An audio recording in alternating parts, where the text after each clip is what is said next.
Hi everyone, welcome back to the Storytime family. How are you today?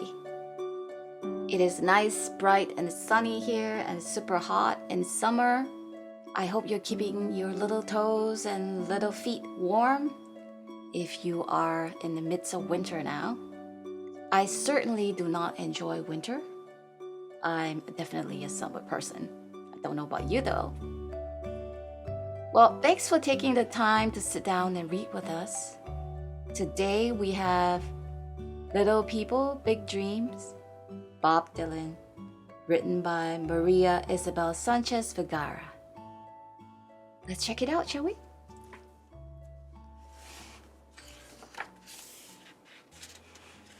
Bob Dylan.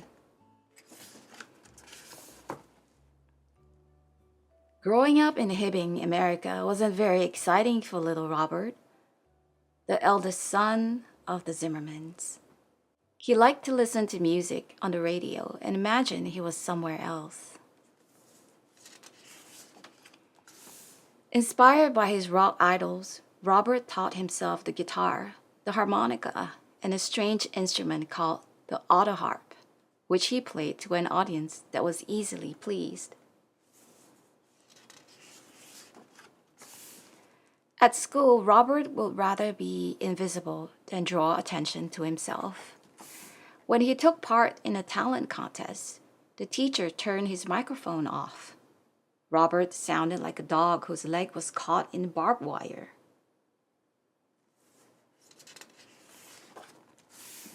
That didn't stop him. He experimented with rock, blues, and country music. At college, he found his rhythm playing old folk songs. The simple tunes were written by ordinary people who told stories about everyday life. Robert soon started composing his own songs. He had a real talent for writing rhymes and making words fit to a beat. The songs were poetic yet powerful, and he wrote them under his new name, Bob Dylan. 1 year later, Bob dropped out of college and moved to New York. There, he was a nobody. But he had his guitar, his harmonica, and another useful instrument, a hat. He was determined to use it, passing it around in bars where he played. One day, a guy from a record company came to one of his gigs. He was impressed by Bob's raw force and fresh lyrics and offered him his first music contract. Times were changing, and Bob's life was about to change too. Bob's music spoke about things that mattered: civil rights, war, and religion. Without trying, he became the voice of a generation eager to change the world, putting down in words what millions of people felt. His songs became anthems sung by the most amazing artists of all times, reaching millions of people. Many of them had not heard his voice or known his name, but Bob didn't mind.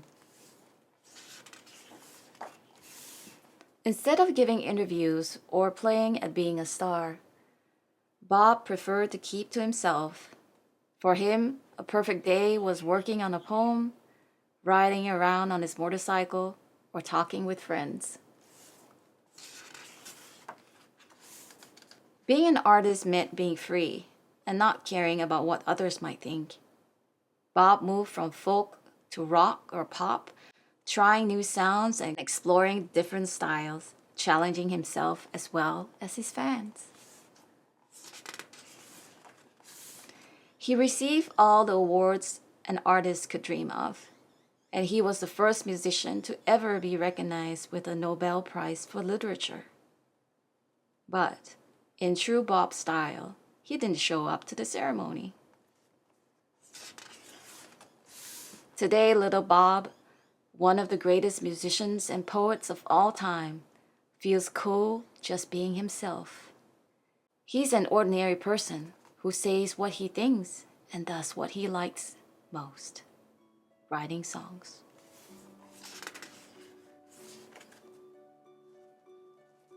And that was Bob Dylan.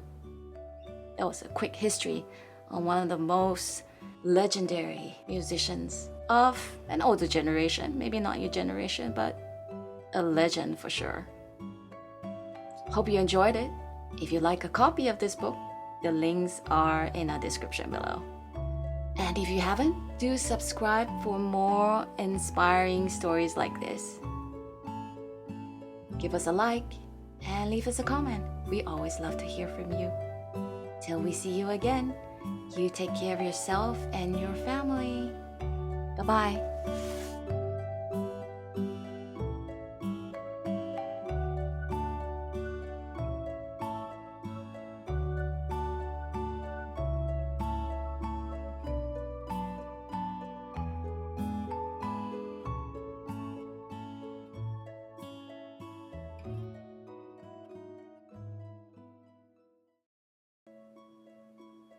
Today we have Spike, the penguin with rainbow hair, by Sarah Cullen and Carmen Ellis, and illustrated by Zuzana Swobodova. Let's check it out. Spike, the penguin with rainbow hair. Two penguins watched on as their egg gave a shake. It wiggled and wobbled and started to break.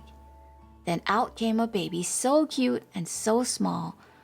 'Twas love at first sight for this little furball. Soon all of the penguins came over to stare, for this little penguin had colorful hair. Just what shall we call him? What name do you like? With a mohawk like this one, his name should be Spike. They both loved his mohawk. It made them feel proud. Poor Spike, though, preferred to blend in with the crowd. When all eyes were on him, his tongue tied in fear. He started to wish it would disappear. Spike went on a mission to find a nice shell. I think with a shell I could hide my hair well. He jumped in the sea for a quick look around and picked up a beautiful shell from the ground. He loved his new hat, which he matched with a bow, but the shell was so heavy he sank in the snow. Feeling discouraged, he wailed with a pout. I want to blend in, but I keep standing out. With a sigh and a groan, he was trying to think. Perhaps I could dye my bright hair with squid ink. The squid ink might help me turn my hair black. Then I would look like I'm part of the pack. He jumped in the sea in pursuit of a squid, so desperate to find one, and finally he did. In the blink of an eye, the new job was complete. He liked his new style, and he thought it looked neat. Oh, what a surprise. It was just as he had feared. When he came to the surface, it all disappeared. He felt so alone, and he started to shout, I want to blend in, but I keep standing out. Poor Spike was so sad he cried out in despair. He thought to himself, I will cut off my hair. Oh, what a relief that his dream would be real, as all he would need was a talented seal. A seal's teeth are pointy and sharper than shears. His head will be bald just as those of his peers. He knew of a seal that had sharp, pointy fangs and proceeded to ask him to cut off his bangs. So what shall it be? A nice bob or a perm? No, cut it all off, he said, sounding firm.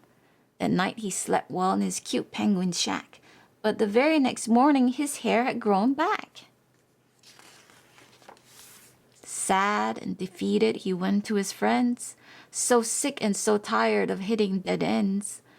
What in the world can I do with these tresses? Does anyone know? Have you got any guesses? Don't you see that you have it all wrong? This is the way that we've felt all along. We love you so much and don't want you to change. Your hair is amazing. To us, it's not strange. He looked in the mirror and all became clear. His beautiful tresses were nothing to fear. Spike finally saw his own self through their eyes. He no longer wanted to be in disguise. Strutting his stuff with a heart full of pride, he realized now he had nothing to hide. Spike embraced life and he wanted to share. I'm proud I'm the penguin with colorful hair. And that was Spike, the penguin with rainbow hair. What do you think it's like to have rainbow hair? Have you ever had rainbow hair? I bet it's really fun. If you'd like to own a copy of this book, the links to purchase it are in the description below. Thank you so much for joining us today. Do subscribe if you haven't for more stories like this. Give us a like or leave us a comment. We always love to hear from you. See you again soon. You take care. Bye-bye.